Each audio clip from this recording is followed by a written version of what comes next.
All right, YouTube, this is more of an urgent news piece than I usually cover.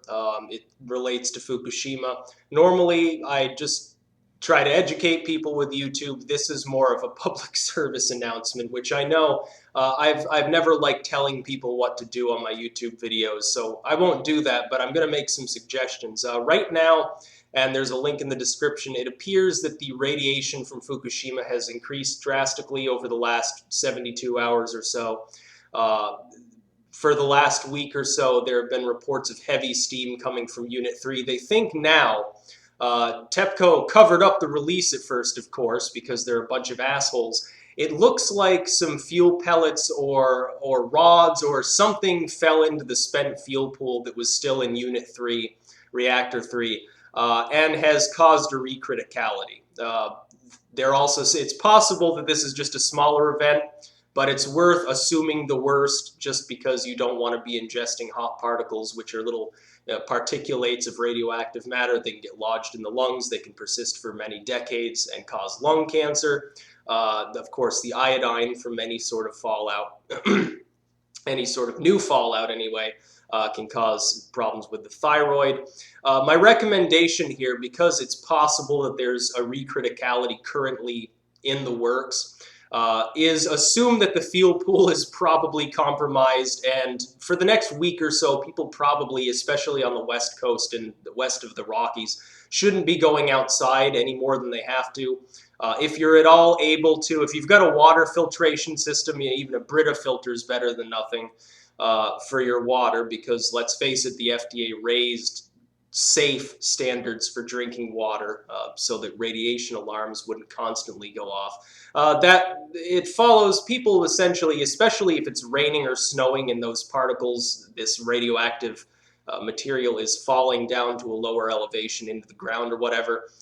You probably should not be going outside any more than you have to. If you're in a car, you're probably more protected than, if you're out in the open. But certainly don't let your kids go out and play in the snow for the next week or so, because this radiation, and depending on what source you go to, this radiation is already hitting the West Coast or will be very shortly. I recommend people stay indoors. If you've got potassium iodide pills, take them, 24 hours from now or something. This will flush your thyroid with quote-unquote good iodine and keep radioactive iodine from really affecting your thyroid.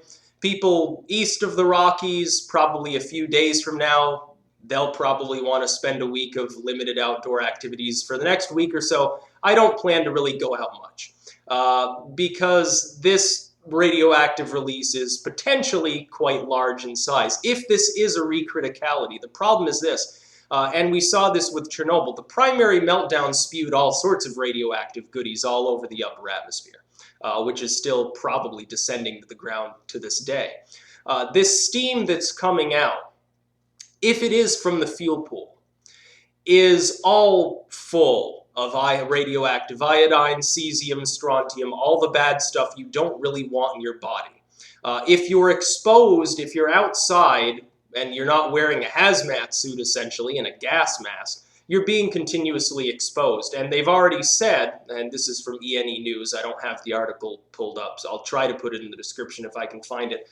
There was some evidence to suggest that hot particles are already in certain people on the West Coast who didn't know that Fukushima had a specifically bad meltdown until days after it was already too late. You do not want hot particles in your lungs.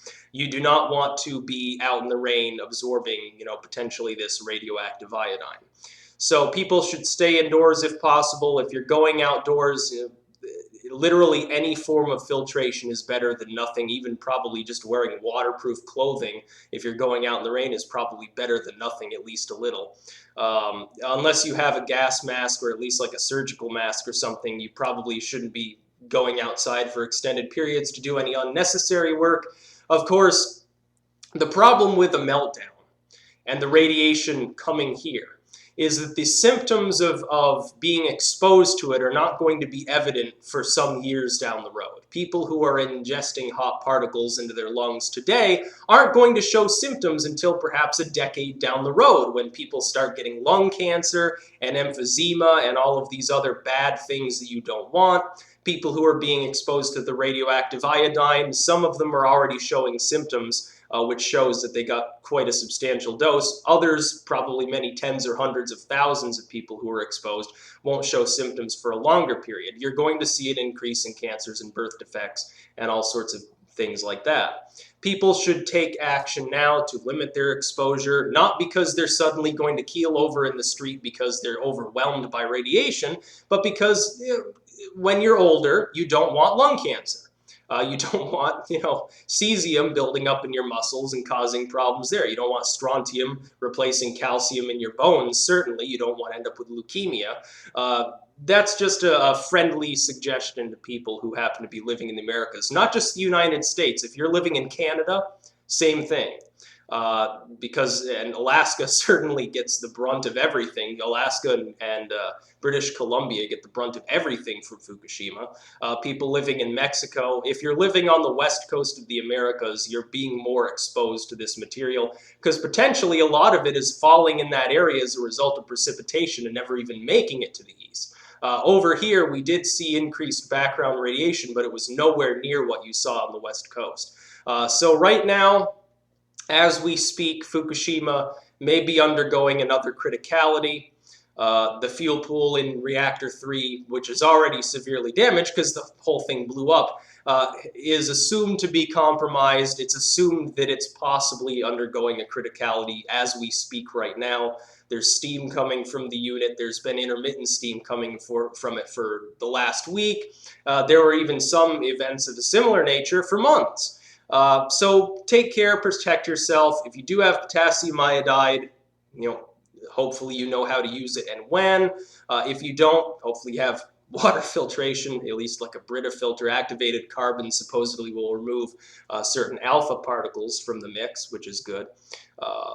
Other than that, simply limit your exposure to the elements outside whenever possible when this is happening. Of course, it takes several days for Fukushima radiation to actually get here.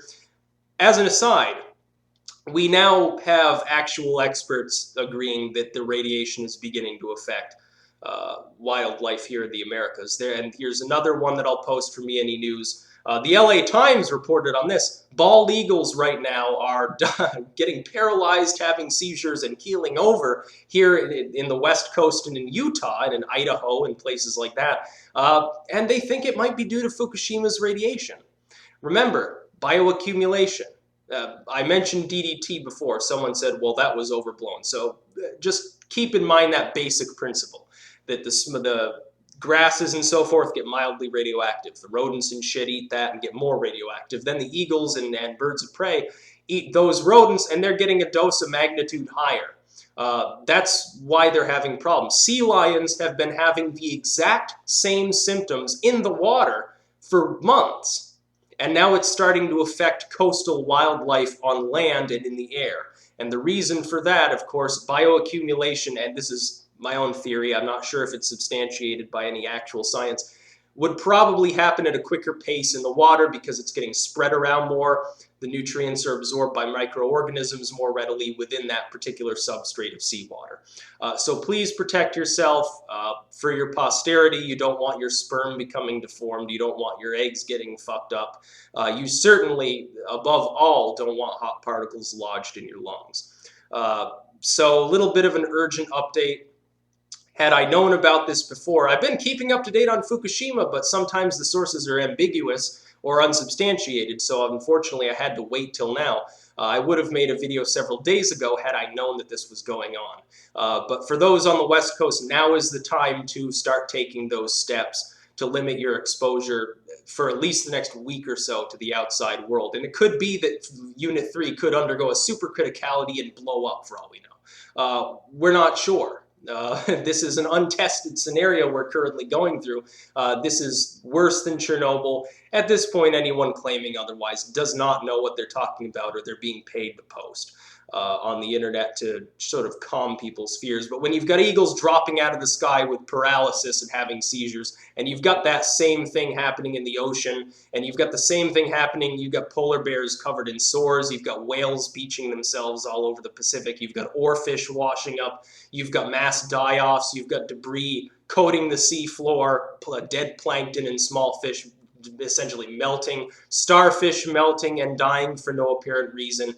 You can't reconcile all of these different die-offs, all of these different maladies by saying, oh, we coincidentally had dozens and dozens of different viruses affecting dozens and dozens of different animal families at the exact same time. It does not make sense. It is due to radiation. At this point, that can be taken most likely to be certain. If it's causing that kind of problem with a species as large as an eagle or a sea lion, potentially that could probably hurt humans. The only reason why people probably aren't already seizing and keeling over is because a lot of the beef that we eat comes from South America, which is far less affected than North America. But people, be safe. Do not go outside if you don't need to for the next week. Because even though you won't keel over right away, you could get cancer 10 years down the line. Any limit on the exposure, even having a thin wall between you and the fallout, is better than nothing. It is survivable. It probably won't cause problems in the majority of the population anyway, but the less exposure that you have, the better your odds are. It's something that it's just like smoking, and I'm going to be a hypocrite here. If you're not smoking, you probably shouldn't start, because even if you don't have a heart attack, even if you don't have a stroke, you're still going to be, as an aggregate, more prone to such problems. That's about all.